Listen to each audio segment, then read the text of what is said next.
ಎಲ್ರಿಗೂ ನಮಸ್ಕಾರ. ನಮ್ಮ ಅಡುಗೆ ಚಾನೆಲ್ಗೆ ಸ್ವಾಗತ. ಇವತ್ತಿನ ವಿಶೇಷ ಕೀಟ್ನ ಉಪಯೋಗ ಮಾಡಿ ಮೃದುವಾಗಿರೋ ಮತ್ತು ಸ್ಪಾಂಜಿಯಾಗಿರೋ ದೋಸೆ ರೆಸಿಪಿ. ಇದು ಇನ್ಸ್ಟೆಂಟ್ ರೆಸಿಪಿ, ದಿಢೀರನೆ ಮಾಡೋ ದೋಸೆ ರೆಸಿಪಿ. ಒಂದ್ಸಲ ಟ್ರೈ ಮಾಡಿ. ಮೊದಲನೇ ಸ್ಟೆಪ್ಪಲ್ಲಿ ಮಿಕ್ಸಿ ಜಾರ್ನ ತೊಗೊಂಡಿದ್ದೀನಿ. 1 ಗ್ಲಾಸಷ್ಟು ಉಪ್ಪಿಟ್ಟು ರವೆ, ಅದೇ ಗ್ಲಾಸಲ್ಲಿ 1 ಗ್ಲಾಸಷ್ಟು ಅಕ್ಕಿ ಹಿಟ್ಟು, ರುಚಿಗೆ ತಕ್ಕಷ್ಟು ಉಪ್ಪು. ಮುಚ್ಚಳನ ಮುಚ್ಚಿ ಈ 3 ಪದಾರ್ಥಗಳು ಚೆನ್ನಾಗಿ ಮಿಕ್ಸ್ ಆಗಬೇಕು. ರವೆ ಕೂಡ ಸ್ವಲ್ಪ ಮಟ್ಟಕ್ಕಷ್ಟು ನುಣ್ಣಗಾದರೆ ಒಳ್ಳೆಯದು, ದೋಸೆ ಚೆನ್ನಾಗಿ ಬರುತ್ತೆ. ಪುಡಿ ಮಾಡ್ಕೊಂಡಿದ್ದಾಗಿದೆ. ಬೇರೆ ದೊಡ್ಡದಾಗಿರೋ ಬಟ್ಲಿಗೆ ಸೇರಿಸ್ಕೊಳ್ತಾ ಇದ್ದೀನಿ.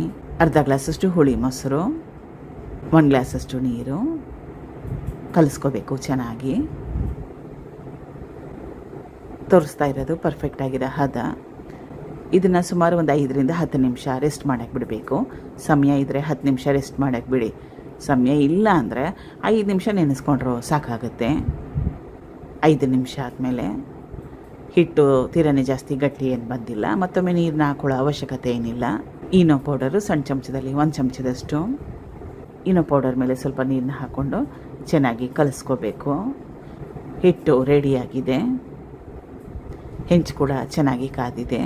ದೋಸೆ ಹಿಟ್ಟು ನೆನ್ಪಿಟ್ಕೊಳ್ಳೋ ತೀರನೇ ಜಾಸ್ತಿ ಗಟ್ಟಿಯಾಗಿ ಕಲಿಸ್ಕೊಳ್ಳೋಕೆ ಹೋಗಬೇಡಿ, ಅಥವಾ ತೀರನೇ ಜಾಸ್ತಿ ತೆಳುವಾಗೋಬೇಡ. ಮೀಡಿಯಮ್ ಆಗಿರೋ ಕನ್ಸಿಸ್ಟೆನ್ಸಿಲಿದ್ದರೆ ಒಳ್ಳೆಯದು.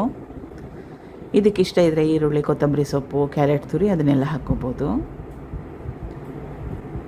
ಎಣ್ಣೆ ಆಪ್ಷನಲ್ಲು, ಬೇಕಿದ್ದರೆ ಹಾಕ್ಕೊಳ್ಳಿ, ಬೇಡ ಅಂದರೆ ಹಾಕ್ಕೊಳ್ಳಿಲ್ಲ ಅಂದ್ರೂ ಪರವಾಗಿಲ್ಲ.